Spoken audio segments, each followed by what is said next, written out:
돌이킬 수 없다는 사실에 분노하다. 몇 주 동안 괴롭히던 손실에 대한 불안은 소멸의 공포가 되어 나를 덮쳤다. 모든 것을 잃기 전에 도망쳐야 한다는 극도의 두려움에 손절을 선택했다.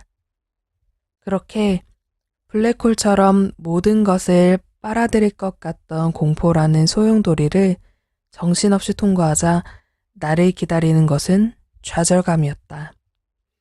투자를 시작하면서 계획했던 것은 모두 헛된 꿈이 되었으며 자신만만하던 나는 더 이상 없었다. 폭락을 견디지 못하고 패배를 선언하듯 손절하고 나니 억울함이 밀려들었다. 원치 않은 상황에 내던져진 것에 대한 억울함. 그 상황에서 자존심을 지킬 방법은 날 이렇게 만든 대상을 찾는 것이었다. 돈을 잃은 것은 내 탓이 아니라고. 내가 원하던 건 이런 게 아니라는 원망의 말을 퍼붓고 싶었다. 나는 갑작스럽게 온갖 규제와 경고의 메시지를 쏟아내는 정부 당국이 원망스러웠다. 지금까지 잠자코 있다가 왜 하필 내가 투자를 시작한 시점에 이러는 것인지. 그렇게 코인 투자가 위험하다면 진작에 거래를 금지했어야 마땅하지 않은가? 도대체 왜 이제야 규제를 하겠다면 난리인지 도저히 받아들일 수 없었다. 그리고 나처럼 손해를 본 사람들이 한둘이 아닐 텐데 보호해주지 못할 거면 차라리 가만히 있으라고 항변하고 싶었다. 하지만 나는 알고 있었다. 원망해봐야 아무런 소용도 없으며 돈을 잃은 사실은 달라지지 않는다는 것을. 모든 것이 나의 책임이라는 것을 말이다. 자신이 가진 것을 잃었을 때 분노의 감정을 느끼는 것은 자연스럽다. 누군가 내가 아끼는 물건을 빼앗아 가려고 한다면 순순히 내줄 사람은 많지 않다.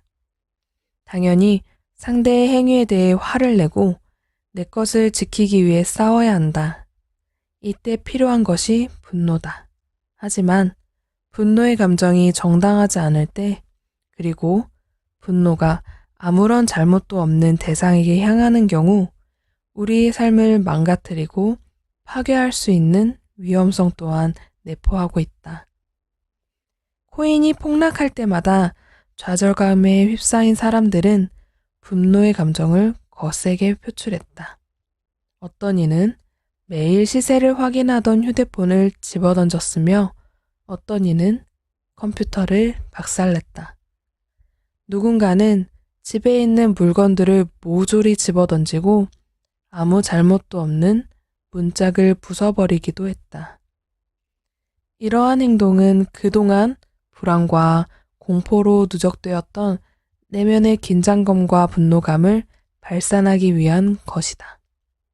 하지만 시간이 조금만 지나도 자신이 한 행동에 대한 후회가 밀려올 것이다. 가뜩이나 돈을 잃어 한푼이 아쉬운 상황에서 물건을 부수면 잠깐의 분풀이 말고는 아무런 이득도 없기 때문이다. 그리고 잠깐의 분풀이치고는 값비싼 대가를 치르게 된다. 차라리 동네에 있는 펀칭 기계를 치거나 야구 배팅 연습장에서 방망이를 휘두르는 편이 훨씬 낫다. 결국 분노의 감정을 주체하지 못하고 물건을 부수는 것은 자신에게 해를 입히는 자기 파괴적 행위다. 우리는 분노를 통제하지 못하면 사소한 일에도 화를 내고 원망의 말을 쏟아낸다. 평소에도 자주 들었던 부모님과 아내의 잔소리도 견디지 못하고 화를 내고 작은 좌절에도 왜 내 마음대로 되는 것이 하나도 없느냐 며 큰 분노를 표출하는 것이다. 나도 화가 난 상태에서는 마음의 여유가 사라지고 사람들의 정당한 요구에도 화를 참지 못했다. 내 상황이나 상태를 알지 못하는 사람들은 당황스러워했으며 나의 예측하지 못한 반응은 그동안 쌓아온 신뢰를 무너뜨리고 관계를 손상시켰다. 한번 손상된 관계는 회복하는데 상당한 시간과 노력이 필요했다. 이처럼 공격적이고 파괴적 속성을 지닌 분노의 감정이 극에 달한 경우 자신과 타인을 죽음으로 몰아넣기도 한다. 우리는 뉴스에서 투자에 실패한 사람들이 분노를 참지 못하고 자살하거나 다른 사람들을 죽음으로 몰아넣은 사실을 어렵지 않게 접할 수 있다. 좀 시간이 지났지만 미국 애틀란타시에서 주식의 투자에 실패한 40대 남성이 12명을 살해하고 자살한 사건이 있었다. 이 남자는 투자 손실로 인한 분노를 통제하지 못하고 증권사 사무실에 총기를 난사했다. 이때 9명이 숨지고 12명이 다쳤는데 이미 그 전에 이혼한 전처와 두 아들을 살해했다고 한다. 남자는 경찰의 추격을 피해 달아나다 포위되자 스스로 목숨을 끊었다. 올해 초 중국에서는 한 30대 남성이 차를 몰고 시속 100km가 넘는 속도로 횡단보도를 건너는 사람들을 덮쳤다. 이 사고로 행인 5명이 숨지고 5명이 다쳤다. 남성은 투자의 실패에 화가 났고 사회에 복수하고 싶었다. 고 진술했다. 그 남성이 코인에 투자했다가 최근 가격이 폭락해 큰 손해를 입었고 이에 대한 분노를 이기지 못해 사람들을 해쳤다고 추정하고 있다. 많은 이들이 원치 않는 손실을 경험하면 자신의 책임을 회피하기 위해 원망의 대상을 찾고 분노의 감정을 표출한다. 이처럼 우리는 왜 분노하는 것일까? 분노의 이면에는 반드시 무엇 해야 한다는 당위적 사고가 깔려 있다. 투자에 실패한 사람들은 이런 생각을 했을 것이다. 나는 절대로 손해를 보면 안 돼. 나에게는 이런 불행이 절대로 찾아오면 안 돼. 그리고 여기에 부정적 해석이 덧붙여진다. 돈을 잃은 순간 내 인생은 끝났다. 나는 실패자고 더 이상 미래는 없다. 마지막으로 내 생각이 전적으로 옳았다는 믿음이 더해지면 자신의 분노에 정당성이 부여된다.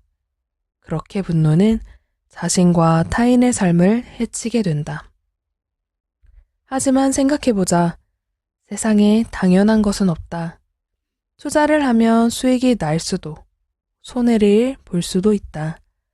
누군가는 수백억 원의 수익을 내고 다니던 회사를 떠나는가 하면 누군가는 대출받아 투자한 돈을 모두 날리고 시리와 좌절에 힘겨운 나날을 보내기도 한다.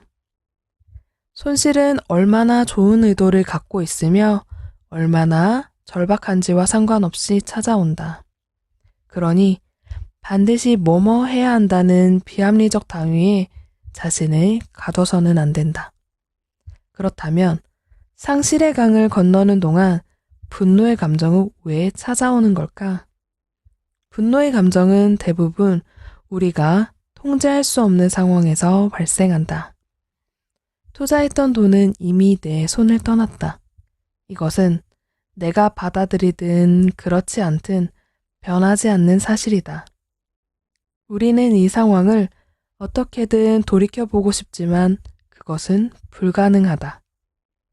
이처럼 통제할 수 없는 상황에서 느껴지는 좌절감이 분노와 연결되어 있다.